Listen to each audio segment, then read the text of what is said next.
homeless living there. Probably indications are there was a fire started. Create a warmer environment during this cold weather. So, it's just wrong. It's another reason why we've got to expedite getting in our homeless shelters. I understand and have empathy for the homeless that got to get out of these cold elements, and we're working on that front. So this is a multifaceted concern. Safety of our firefighters, the public. Make sure that we now know we've got some work to do to work with TxDOT for the buildings that they've condemned to the widening. And also continue to demonstrate the wise use of drainage funds to get rid of these dangerous buildings. In this instance, though, we'll do it in partnership with TxDOT. It's great to have that collaboration. Can you clarify real quick? So was this building already, like you said, it's already condemned. Was it slated to be demolished at any point? I don't have that information because it is TxDOT's building. So I've got to go back, do our due diligence, talking to TxDOT, who is going to take the lead on demolishing this building. I believe it's TxDOT, but I'm not. I want to confirm that. We have a great working relationship with TxDOT. So this is a wake-up call. If they're going to condemn these buildings, the city and TxDOT needs to have an agreement who's got responsible for demolition. I personally think this is an example of a dangerous building that the city needs to make certain someone is in charge. And I'll be honest with you, I believe it's TxDOT premise, but I'm going to go back and verify all that. And Mayor, I know the cause still has to be investigated. You're saying that every year, local mistake, every fire inside the state corner. The chief said that early investigation would appear people are using it for shelter. And that's not uncommon in our abandoned buildings.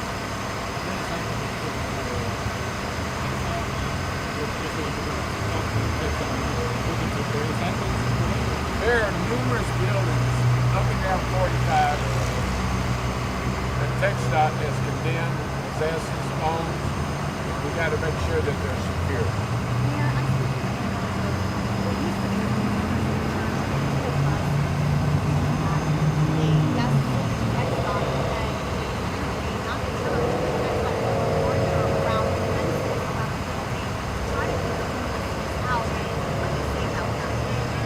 Well, first of all, you got better contacts than I got.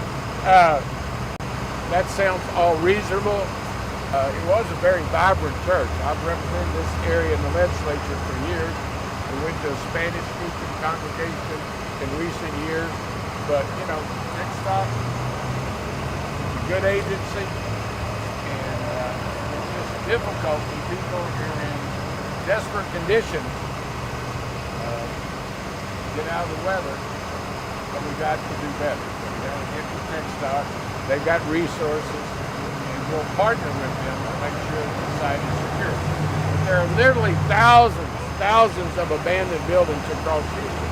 That's the reason last week, one of the priorities was knock down, demolish dangerous buildings, certainly as it relates to our drainage problem, and it does relate to drainage. And Mayor, we're hearing from Texas actually right now, they're saying that we did have a fence up, but they were not aware of any trespassing. Are you saying it's their responsibility also to be monitoring what's going on? That like they know when you put up the fence, it's their responsibility. So what we've got to do is collaborate some type of enforcement, patrol, and prevent incidents like this from happening. TxDOT, they're our partners, and they'll do right, but they like the city have a lot of work on that place.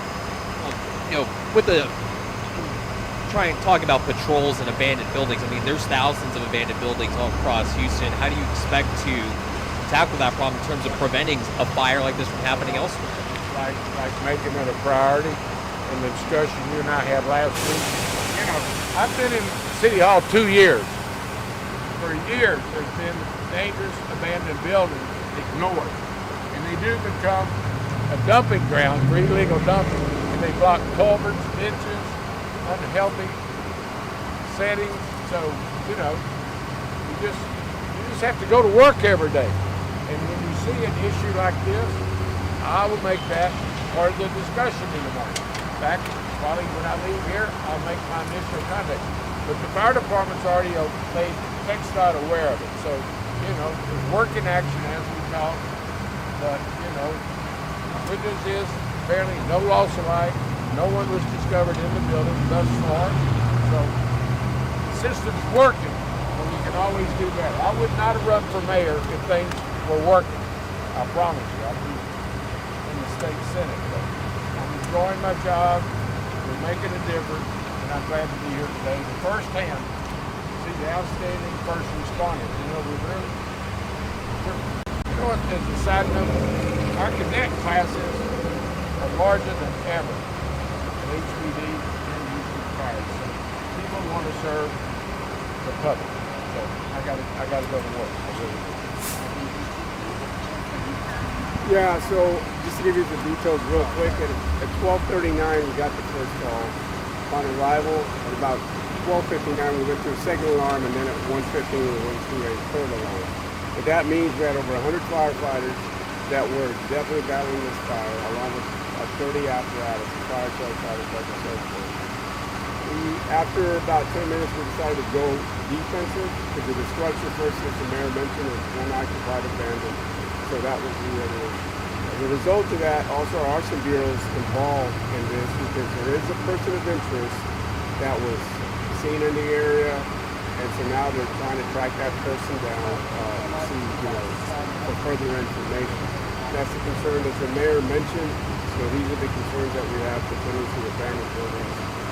You know, some of the discussions, that questions they've been asked of me is for me to provide the security firm that handles their property to avoid these types of situations. So there's a lot of assets used in this fire. And so, like I said, we've been here since about 12:40 so now, so that's a lot of assets being used.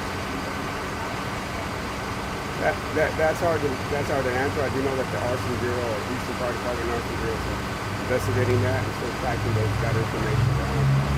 Share for us real quick, like, where do we know where the fire started and how it spread through all these buildings? What I can tell you, there was 3 buildings here. The middle building that we now see, that one, you know, the indications that started there, and so these buildings were connected, then it spread over to the church. There was 3 buildings in the lot here. Started in the middle building, spread to the church, and then there was some exposure to the third building. But the main damage was the middle building was attached to the church house.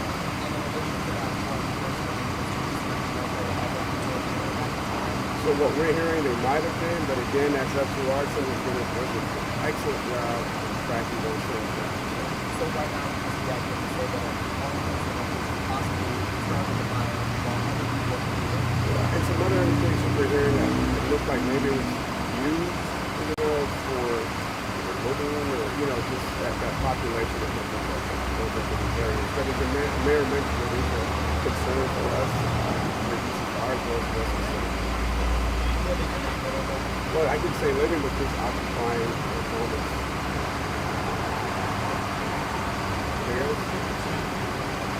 Sí, a las 12:40 tuvimos